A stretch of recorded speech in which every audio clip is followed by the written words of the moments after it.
शिव सिर्फ एक देवता नहीं, वो आदि हैं, अनंत हैं, अविनाशी हैं। जब ब्रह्मा और विष्णु ने खुद को श्रेष्ठ साबित करने के लिए विवाद किया, तब शिव ने ज्योति का रूप धारण कर उन्हें दिखाया कि जो प्रकाश का आरंभ और अंत नहीं जान सके, वो ईश्वर कैसे समझेंगे। और जहां जहां शिव का ये ज्योति स्वरूप प्रकट हुआ, वहीं बने 12 पवित्र ज्योतिर्लिंग।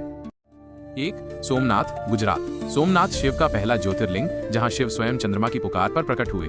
कथा के अनुसार प्रजापति दक्ष ने अपनी 27 पुत्रियों का विवाह चंद्रमा से किया, परंतु चंद्रमा का प्रेम केवल रोहिणी के प्रति विशेष था। अन्य पत्नियों की उपेक्षा से वे दुखी हुईं और अपने पिता दक्ष के पास गईं। दक्ष ने चंद्रमा को समझाया कि सभी पत्नियों के साथ समान व्यवहार करें, लेकिन चंद्रमा पर रोहिणी का मोह इतना गहरा था कि उन्होंने अपने ससुर की बातों को भी अनसुना कर दिया। आखिरकार क्रोधित दक्ष ने चंद्रमा को क्षय रोग का श्राप दे दिया। चंद्र का तेज कम होने लगा और धीरे धीरे सारा ब्रह्मांड अंधकारमय होने लगा। देवताओं और ऋषियों ने चंद्रदेव के लिए ब्रह्मा से प्रार्थना की। ब्रह्मा ने कहा कि दक्ष का श्राप टाला नहीं जा सकता, परंतु उससे मुक्ति का एक उपाय है। ब्रह्मा जी ने चंद्रमा को प्रभास क्षेत्र में जाकर भगवान शिव की मृत्युंजय मंत्र से आराधना करने को कहा। चंद्रदेव देवताओं के साथ प्रभास पहुंचे। वहां उन्होंने शिवलिंग स्थापित कर 6 महीने तक कठिन तप किया। 10 करोड़ मृत्युंजय मंत्र का जाप, व्रत, ध्यान और वृषभध्वज शिव का पूजन। चंद्र की भक्ति और तप से प्रसन्न होकर भगवान शिव प्रकट हुए। चंद्रमा ने उन्हें प्रणाम कर विनय पूर्वक अपने रोग से मुक्ति की प्रार्थना की। भोलेनाथ ने आशीर्वाद दिया, तुम हर पक्ष में घटते और बढ़ते रहोगे, परंतु तुम्हारा तेज और सौंदर्य फिर से लौट आएगा। और इसी स्थान पर शिव ज्योतिर्लिंग के रूप में प्रकट हुए, जो आगे चलकर सोमनाथ के नाम से प्रसिद्ध हुआ। 2. मल्लिकार्जुन ज्योतिर्लिंग। 12 ज्योतिर्लिंग हैं, जिनमें मल्लिकार्जुन का दूसरा स्थान है। श्री मल्लिकार्जुन ज्योतिर्लिंग दक्षिण का कैलाश, जहां शिव और पार्वती दोनों विराजमान हैं। यह आंध्र प्रदेश के श्रीशैल पर्वत पर स्थित है, एक ऐसा स्थान जिसके दर्शन मात्र से मोक्ष की प्राप्ति कही गई है। कथा के अनुसार एक दिन भगवान शिव के पुत्र कार्तिकेय और गणेश के बीच विवाह को लेकर विवाद हुआ। कार्तिकेय ने कहा कि वे बड़े हैं तो पहले उनका विवाह होना चाहिए, लेकिन गणेश भी पीछे नहीं हटे। निर्णय के लिए दोनों शिव पार्वती के पास पहुंचे। भगवान शिव ने प्रस्ताव रखा, जो पहले पृथ्वी की परिक्रमा कर वापस आएगा, उसी का विवाह पहले होगा। कार्तिकेय तुरंत निकल पड़े, अपने वाहन मोर पर सवार होकर पृथ्वी की परिक्रमा के लिए। परंतु गणेश जी भारी शरीर और चूहे जैसे वाहन के साथ तेजी से कैसे घूम सकते थे। उन्होंने अपनी बुद्धिमत्ता का परिचय दिया। शिव और पार्वती को एक आसन पर बैठाया और कहा, माता पिता ही संपूर्ण ब्रह्मांड है। फिर उनकी 7 बार परिक्रमा की और पूजन किया। उनकी चतुरता से प्रसन्न होकर भगवान शिव ने गणेश का विवाह सिद्धि और बुद्धि से कर दिया। जब कार्तिकेय लौटे तो उन्हें ये समाचार मिला, गणेश का विवाह हो चुका है। ये जानकर कार्तिकेय अत्यंत दुखी हो गए और क्रौंच पर्वत पर निवास करने चले गए। माता पिता के लाख प्रयासों के बावजूद उन्होंने वापस लौटने से इनकार कर दिया। माता पार्वती के हृदय में पुत्र वियोग का दर्द गहराता गया। आखिर शिव पार्वती स्वयं क्रौंच पर्वत पहुंचे, पर कार्तिकेय वहां से 3 योजन दूर चले गए। तभी भगवान शिव ने उसी स्थान पर ज्योतिर्लिंग रूप में प्रकट होकर वहां वास किया। माता पार्वती भी वहीं रहीं, इसलिए ये ज्योतिर्लिंग मल्लिका पार्वती जोड़ अर्जुन शिव के नाम से जाना गया। इसी स्थान पर शक्तिपीठ भ्रमरांबा देवी का भी वास है और ये एकमात्र स्थान है जहां ज्योतिर्लिंग और शक्तिपीठ एक साथ स्थित हैं। 3. महाकालेश्वर। उज्जैन नगरी में स्थित महाकाल ज्योतिर्लिंग भगवान शिव का तीसरा और एकमात्र दक्षिण मुखी ज्योतिर्लिंग है।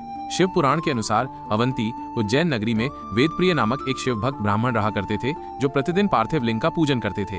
उनके 4 पुत्र देवप्रिय, प्रियमेधा, संस्कृत और सुवृत भी शिव भक्ति में लीन रहते थे।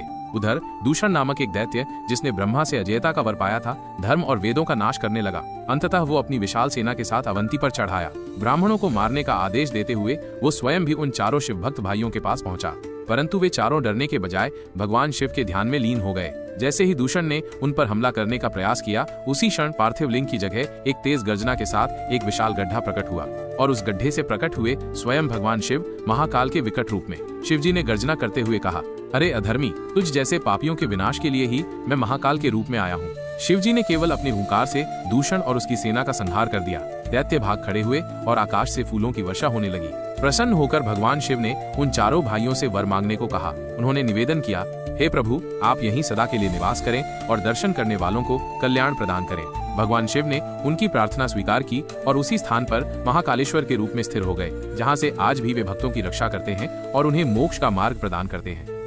4. ओंकारेश्वर ज्योतिर्लिंग। मध्य प्रदेश के इंदौर के समीप स्थित ओंकारेश्वर ज्योतिर्लिंग भगवान शिव का चौथा प्रमुख ज्योतिर्लिंग है। यहाँ शिव के 2 रूपों की पूजा होती है, ओंकारेश्वर और ममलेश्वर। शिव महापुराण के अनुसार एक बार नारद मुनि भ्रमण करते हुए विंध्याचल पर्वत पर पहुंचे। विंध्य पर्वत ने उन्हें आदर पूर्वक पूजा अर्पित की, परंतु उसमें अहंकार था। उसे लगा कि उसमें किसी चीज की कमी नहीं। नारद जी ने मुस्कुराते हुए कहा, तुम ऊंचे हो, पर मेरु पर्वत तुमसे भी ऊंचा है। ये सुनकर विंध्याचल को आत्मग्लानि हुई। उसने तय किया कि वो भगवान शिव की कठोर तपस्या करेगा। वो उस स्थान पर गया जहाँ ओंकार स्वयं विद्यमान है और वहाँ पार्थिव लिंग बनाकर 6 महीने तक पूजा करता रहा। विंध्य की निष्ठा और तपस्या से प्रसन्न होकर भगवान शिव प्रकट हुए और बोले, मैं तुमसे प्रसन्न हूँ, वर मांगो।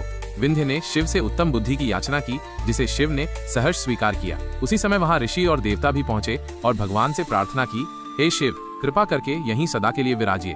भगवान शिव ने उनकी प्रार्थना स्वीकार कर लिया और तभी एक ही लिंग से 2 रूप प्रकट हुए।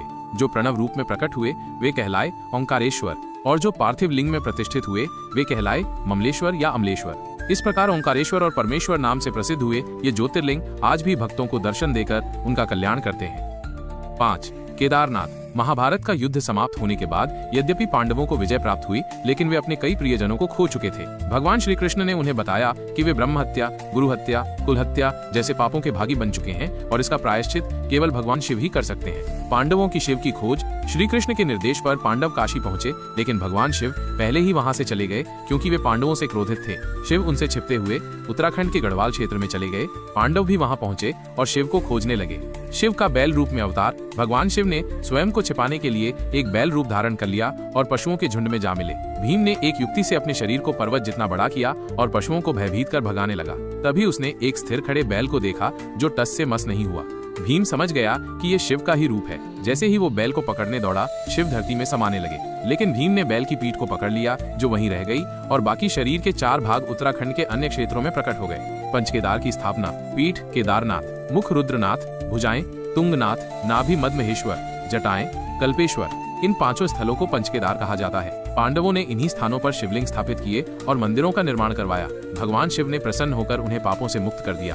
केदारनाथ मंदिर का निर्माण बाद में पांडवों के पौत्र जन्मेजय ने मंदिर का विस्तार करवाया और जनसाधारण के लिए पूजा की अनुमति दी। समय बीतने पर मंदिर जर्जर हो गया। आदि शंकराचार्य ने भारत की चारों दिशाओं में 4 धाम की स्थापना की और केदारनाथ मंदिर का पुनर्निर्माण करवाया। अपने अंतिम समय में वे यहीं समाधिस्थ हुए। उनकी समाधि आज भी मंदिर के पास स्थित है। 6. भीमाशंकर। शिव पुराण के अनुसार पूर्व काल में भीम नामक एक राक्षस हुआ करता था जो कुंभकर्ण, रावण का भाई का पुत्र था। उसका जन्म कुंभकर्ण की मृत्यु के बाद हुआ था, इसलिए वो अपने पिता की मृत्यु के कारणों से अनजान था। एक दिन उसकी माँ ने उसे बताया कि श्री राम ने उसके पिता का वध किया था। ये जानकर भीम क्रोधित हो उठा और श्री राम का वध करने का संकल्प ले लिया। उसने वर्षों तक ब्रह्मा जी की तपस्या की और उनसे विजयी होने का वरदान प्राप्त किया। भीम का अत्याचार वरदान पाकर भीम ने तीनों लोकों में आतंक फैलाना शुरू कर दिया। उसने देवताओं, ऋषियों और मानवों पर अत्याचार किए और पूजा पाठ व यज्ञ बंद करवा दिए। देवता भयभीत होकर भगवान शिव की शरण में पहुंचे। शिव भीम युद्ध। भगवान शिव ने सभी को आश्वासन दिया और जब भीम ने उन्हें युद्ध के लिए ललकारा तब एक भीषण युद्ध हुआ। अंततः भगवान शिव ने भीम राक्षस का वध कर दिया। भीमाशंकर ज्योतिर्लिंग की स्थापना। जिस स्थान पर यह युद्ध हुआ वहां उपस्थित देवताओं ने भगवान शिव से अनुरोध किया कि वे ज्योतिर्लिंग के रूप में यहाँ विराजमान हों। देवताओं की प्रार्थना स्वीकार करते हुए भगवान शिव वहीं लिंग रूप में प्रतिष्ठित हुए। इस स्थान को ही आज भीमाशंकर ज्योतिर्लिंग के नाम से जाना जाता है। ये तो थी हमारी 12 ज्योतिर्लिंगों की यात्रा का पहला भाग। अगले वीडियो में हम आपको बाकी के 6 पवित्र ज्योतिर्लिंगों की अद्भुत कथाएं सुनाएंगे, तो हमारे साथ बने रहें और पार्ट 2 देखना न भूलें। आपको कौन सा ज्योतिर्लिंग सबसे पसंद आया? कमेंट में जरूर बताएं। हर हर महादेव।